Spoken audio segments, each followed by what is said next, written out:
meu povo, a paz do Senhor Jesus, bom dia para cada um de vocês. Deus abençoe sua vida, sua casa, sua família. Deus abençoe teu ministério. Deus abençoe o fruto e o trabalho das tuas mãos. E que esse dia seja um dia de vitória, seja um dia de milagre, seja um dia de bênção. Estamos aí quase findando o nosso propósito e findando também o mês de junho, né? Que Deus possa trazer sobre nós a sua vontade, que é boa, perfeita e agradável. E nossa semana possa ser uma semana incrível, de um fechamento incrível com esse ensinamento que tem nos edificado tanto e nos aberto os olhos, né? Nos ensinando a adorar o Senhor, sermos fiéis, santos, separados, exclusivos, né? E quebrantados na presença do Senhor. Quero hoje aqui trazer o capítulo 10 de Neemias, né? E trazer algumas considerações e também ouvir as considerações de todos vocês, né? Do versículo 1 ao versículo 27, foi escrita a relação das pessoas que assinaram o acordo por escrito para afirmar o compromisso que fizeram diante de Deus. Eles estavam arrependidos, estavam quebrantados. Eles viram que tudo aquilo que estava acontecendo na vida deles era simplesmente o fruto das suas péssimas escolhas. E isso fez com que eles verdadeiramente buscassem um modo de mostrar para Deus que eles não estavam brincando. Eles não estavam ali falando meras palavras. Eles queriam firmar um compromisso por escrito e assinado de que eles iriam se comprometer em ser fiel a Deus em tudo. Eles queriam ali uma forma, né? Essa forma de trazer escrita. Eles mesmos falam assim, que nós sejamos malditos se não cumprirmos tais palavras, né? Se nós não cumprirmos essa determinação que nós colocamos dentro do nosso coração de adorar o Senhor. Então é uma mudança genuína de atitude, é uma mudança não levada a sentimentos, mas é levada a um arrependimento, uma certeza de que precisava mudar de vida, né? Do versículo 28 ao 29, a gente vê que o povo, juntamente com os levitas, obreiros do templo, né, se consagraram a Deus, se separando dos demais povos, né, fazendo um acordo de que iriam obedecer os preceitos do Senhor fielmente. Então, eles se separaram do povo das outras nações, daquele povo estranho que habitava ali no meio de Jerusalém, pessoas que não tinham descendência judaica, pessoas que não compreendiam os seus rituais, a sua forma de viver para adorar o Senhor, pessoas que não criam em Deus, né? A gente vê que aquele povo se separa, ou seja, é uma forma de você evitar a contaminação. Nós estamos vivendo num tempo em que os cristãos estão querendo ser modernos e abraçar todos como forma de amar todas as pessoas. Só que isso não é amor. Isso é uma conveniência para evitar com que você seja excluído ou visto com maus olhos, né? A gente vê que a palavra de Deus diz que a gente precisa nos posicionar, nós precisamos condenar as práticas ruins. E a gente vê em toda a Bíblia que todos os cristãos que se posicionaram contra o pecado, contra as práticas, são perseguidos, são xingados, são diminuídos e tá tudo certo. O que nos basta, o que nos move é adorar o Senhor e sermos santos na sua presença, né? Então a gente vê a nação de Israel fazendo essa separação, coisas que nós vemos hoje na igreja, que infelizmente o povo está querendo juntar coisa que não é santa, está querendo misturar o santo com o profano, está querendo trazer o mundo para dentro da igreja cada dia mais. As práticas de lá são aceitas aqui, está tudo bem, está tudo certo. Afinal de contas, Deus quer ver todo mundo feliz. Independente daquilo que praticam, o que importa é a sua felicidade. E a gente vê que isso não é bíblico, né? Primeiro, a gente tem que honrar a Deus, amar a Deus sobre todas as coisas, ao próximo como nós mesmos, mas amar o próximo não quer dizer não condenar o pecado que ele pratica, pelo contrário, é condenando o pecado que ele pratica, mostrando que aquilo vai levá-lo para o inferno, é que mostra o tamanho da importância que aquela pessoa tem para a minha vida, né? Do versículo 30 ao 35, eles falam, né, que a gente vê eles retomando um posicionamento ao qual o Senhor desde sempre estabeleceu, que era não se casar com povos de outras nações, né? Então a gente vê os judeus prometendo que não iriam dar suas filhas em casamentos para outros povos e nem se casariam com estrangeiros, né? É o julgo desigual que a gente fala. O que é julgo desigual? Os princípios que norteiam a sua vida, sendo diferente dos princípios que norteiam a vida do seu esposo, vocês estão vivendo um julgo desigual. Então isso não vai dar certo, isso vai trazer uma corrupção, vai trazer uma contaminação. Por exemplo, o cônjuge não adora a Deus, não tem vida com Deus, cônjuge não, né? O noivo, a noiva, não adora a Deus, não tem os princípios do Senhor, não enxerga o Senhor da mesma forma que você, isso vai ser um problema. E a grande parte dos casamentos hoje, principalmente os nossos aqui, que nós estamos lutando pela restauração dos nossos casamentos, é justamente isso, né? Os princípios não são os mesmos. Enquanto um está adorando o Senhor, buscando a santidade, o outro quer o mundo, quer a promiscuidade, quer o adultério, quer a carnalidade. E nós vemos que isso traz uma grande destruição. Então, Deus, na final de contas, ele está certo, né?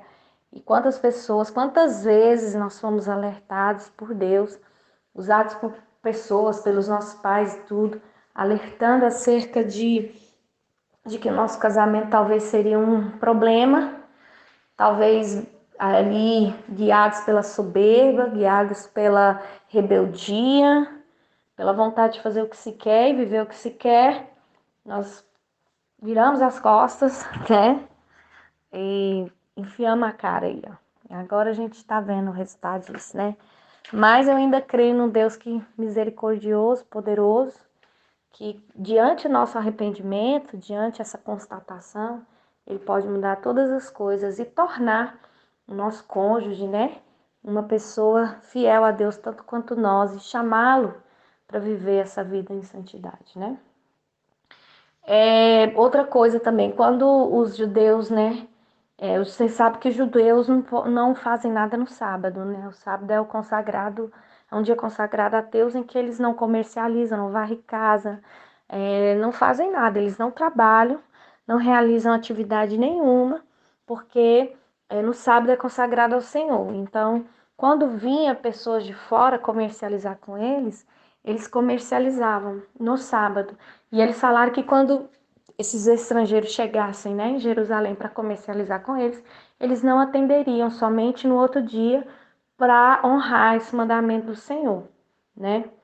Então eles acertaram também entre eles a maneira que eles iam cuidar do templo, trazendo lenha, cereais para os pães da proposição e também as primícias, né? Então você vê ali eles acertando o que eles iriam suprir o templo, tudo aquilo que era necessário para os levitas serem cuidados, serem amparados pelo povo, toda a manutenção, porque era necessário fazer os pães, era necessário lenha, era necessário muitas coisas para se manter os trabalhos ali dentro do templo, e eles estavam ali por assinatura, por papel, falando, né, que eles iriam cumprir, não iriam mais deixar a casa de Deus sem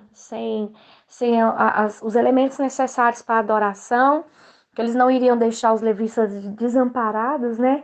Que na casa do Senhor não iria faltar nada. E ainda tem gente achando que não é obrigada a contribuir com a obra de Deus.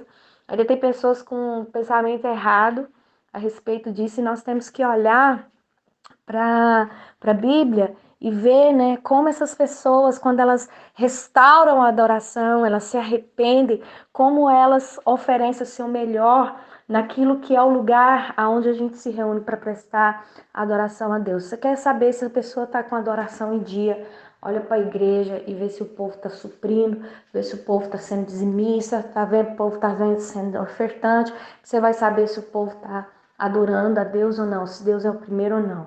Primeira coisa, gente, quando Deus realmente ele é exaltado, ele é adorado, a pessoa não importa de oferecer o seu melhor. Ela investe, ela oferta, ela dá as primícias, o seu melhor é sempre para Deus. Eu já tenho já mais de ano que eu faço o seguinte, quando é a época de eu receber o meu salário, o primeiro Pix que eu faço é o Pix do dízimo e é o Pix da oferta, porque eu sustento, né, um missionário lá no Piauí. Eu dou uma oferta, eu e mais 10 pessoas da nossa igreja, nós ofertamos e eu não tiro do meu dízimo. Eu tiro mesmo do meu necessário, do meu dia a dia, daquilo que eu daria para mim, para os meus filhos. Eu tiro e passo essa oferta para o missionário. Nós damos são 10 pessoas, cada um dá R$ 120. Nós damos um salário mínimo para ele se manter, ele e a família dele, ajudar, né? Ele a se manter lá no Piauí junto com a família dele. Uma cidade bem pequenininha, que não tem, é um povoado onde eles estão levantando uma igreja do nosso campo de Campinas, para adorar o Senhor, e ele está lá evangelizando aquele pessoal. Então a gente faz isso com muito amor, com muito carinho, porque se eu não posso ir lá, eu pelo menos eu invisto. E é assim, eu faço o primeiro do dízimo, depois eu faço essa oferta de R$ 120 pro missionário, porque é a minha primícia, né? A primeira, como se diz, é a primeira despesa que eu faço questão de cumprir, e o resto, né? Deus cuida, Deus mantém, Deus é fiel. Então faça isso você também. Chegou, dizime, oferte, leve as suas primícias para a casa do Senhor, né? Ofereça a Deus o seu melhor, oferece a Deus, não deixa vou pagar todas as contas. Se sobrar, eu dizimo, se não, não. O primeiro é para Deus, amém? Seja adorador. Do versículo 36 ao 39. Foi estabelecida a consagração dos primeiros filhos e dar as primeiras crias dos rebanhos ao templo. Eles prometeram trazer oferta de cereal moído, vinho, azeite para os sacerdotes que estiverem ministrando no templo. Além do dízimo que extrariam aos levitas, porque eram os levitas que buscavam o dízimo, eles iriam trazer ao templo. Até os levitas e sacerdotes iriam dizimar daquilo que iriam receber, para que o templo do Senhor não fosse negligenciado. Então eles estavam ali totalmente empenhados, totalmente com o coração inclinado, para que a obra não parasse, para que a obra não fosse, não passasse por nenhum tipo de, como que eu posso dizer, de falta, né? E nós precisamos ver isso, a gente precisa cuidar do lugar onde nós estamos sendo alimentados, a gente precisa suprir as pessoas que investem as suas vidas por nós. Nós temos que ter essa dignidade, essa gratidão de olhar para essas pessoas que estão investindo tanto em nós e agraciarmos ela pelo menos com cuidado. Ali no templo era onde a presença do Senhor se manifestava, era ali no templo em que eles liam a Torá, era que eles aprendiam as coisas de Deus, que eles louvavam o Senhor. Aquela casa ela não poderia ficar desabastecida, aquela casa ela tinha que funcionar porque a presença do Senhor estava ali. Então a gente vê eles totalmente empenhados no capítulo 9, no capítulo 10, né? Assim, começou ali no capítulo 8, eles se derramando, né? Pedindo perdão a Deus e tal. No capítulo 9, eles começam a gerar dentro deles, né? Essa vontade de estabelecer um compromisso sério com Deus, e no capítulo 10 eles estão ali totalmente empenhados de cuidar da adoração. Então é algo que eu e você precisamos nos ater, essa adoração, essa vontade, essa verdade, esse altar do Senhor, ele não pode ser apagado. Nós não podemos deixar a obra de Deus. Nós não podemos deixar a adoração do Senhor acabar. Eu e você temos que ser empenhados nisso. Eu não sei como que Deus te levantou. Deus me levantou para ser profeta, para ser pregadora, para ser cantora, ministra de louvor. E eu tenho tentado, empenhar isso da melhor maneira possível. Mas Deus também me deu recursos e eu tento aplicar esses recursos da melhor maneira, para que eu possa também contribuir na casa do Senhor, para que eu possa também dar ali a minha parte. E eu vejo ali essas pessoas também falando para os levitas: dizime a 10ª parte daquilo que você receber, vamos manter a casa do Senhor, não vamos deixar esse altar se apagar, não vamos deixar que a casa fique sem os pães, não vamos deixar que falte azeite, o vinho, o mosto, não vamos deixar, vamos continuar adorando o Senhor, vamos deixar esse altar fumegando, e isso fala muito comigo e com você, não só a respeito da obra do Senhor, mas a respeito também dos elementos que entram dentro do meu coração e do seu coração, que precisam ser elementos que diariamente a gente precisa colocar fogo no nosso coração, a chama da adoração, adorar a Deus, trazer verdadeiramente a palavra de Deus para dentro dos nossos corações, lembrar do Senhor todos os dias, ter um tempo devocional com Ele, ter um tempo em que nós oramos, em que nós falamos com Ele, que nós abrimos o nosso coração, derramamos, e principalmente nós precisamos ser fiéis, precisamos ser compromissados com aquilo que o Senhor nos chama para fazer, precisamos ser compromissados com a palavra de Deus, precisamos obedecer ao Senhor em tudo e buscar dentro de nós essa verdade. Então esse capítulo 9 fala comigo e com você. Ele fala comigo e com você. Será que nós temos dado o nosso melhor? Será que nós temos oferecido o nosso tudo a Deus? Tem uma canção hoje que eu levantei, já tem, algum tempo que eu estou acordada, até devido por causa da oração da madrugada, e o Senhor tem falado tanto comigo, sabe? Aquela música do Vineage fala: te dou meu coração e tudo que há em mim, oferta eu te dei, por amor a ti, meu rei, meus sonhos rendo a ti, e os meus direitos dou, orgulho vou trocar pela vida do Senhor. E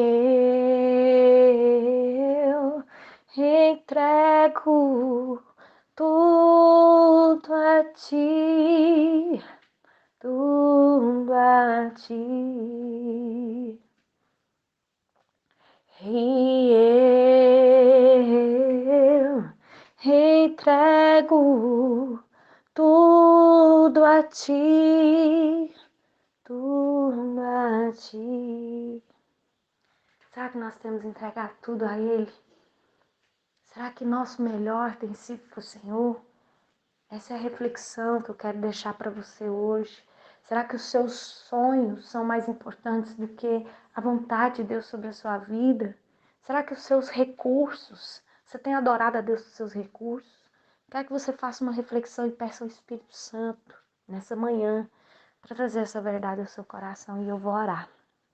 Pai querido, Pai amado, nós estamos aqui na Tua presença mais uma vez, mais um dia, Senhor. Nós estamos aqui nesse capítulo, Senhor, no capítulo 10, vendo e relendo e verdadeiramente, Senhor, olhando para nós como um todo e tentando nos achar ali participantes daquilo que tem falado a palavra do Senhor, daquilo que o Senhor tem estabelecido, Senhor, sobre os nossos corações. Eu sei, ó Pai, que o Senhor tem grandes coisas para fazer em nosso meio, e esse livro está, Senhor, despertando em nós, ó Pai, uma chama, uma vontade. Senhor, eu sinto, sabe, aquele primeiro amor voltando, aquela preocupação de nós nos dedicarmos mais ao Senhor. Eu sinto, Senhor, que ainda temos sido falhos, ainda temos sido negligentes, ainda temos, Senhor, tanto ainda, Senhor, para consertar na tua presença. Mas eu quero te pedir, ó Deus, estabeleça dentro de nós essa chama, Senhor, esse fogo que vai queimar todas as obras mortas, toda a obra de orgulho, toda a obra de soberba, toda a obra egoísta, toda a obra avarenta, Senhor, de pegarmos os nossos recursos, Senhor, e não oferecê-los ao Senhor, quando na realidade, Deus, é o Senhor quem nos dá todas as coisas.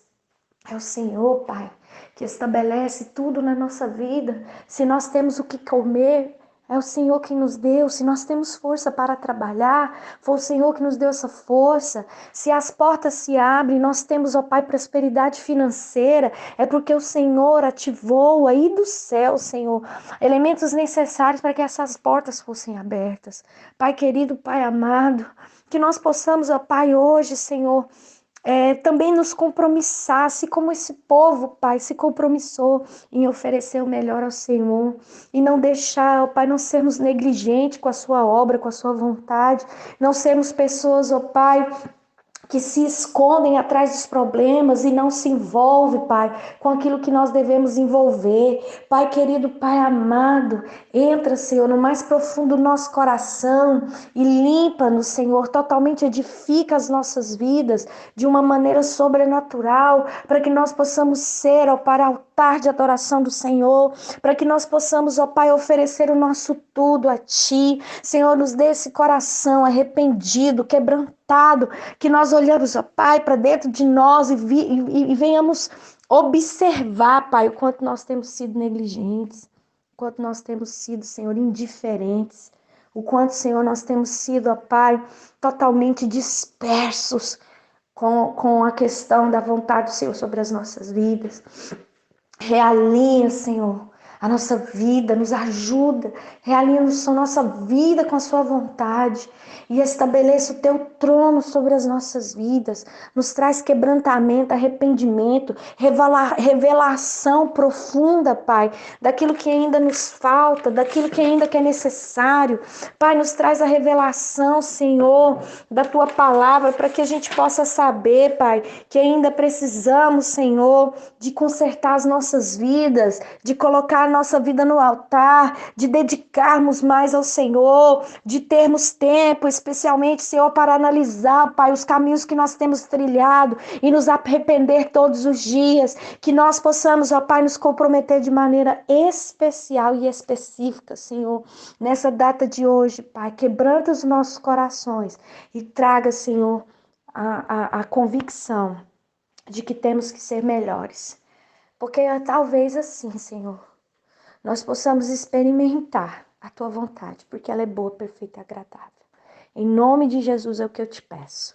Amém, amém, amém. Essas são as minhas pontuações aqui acerca desse texto e agora eu quero saber quais são as suas, tá bom? Fica na paz do Senhor.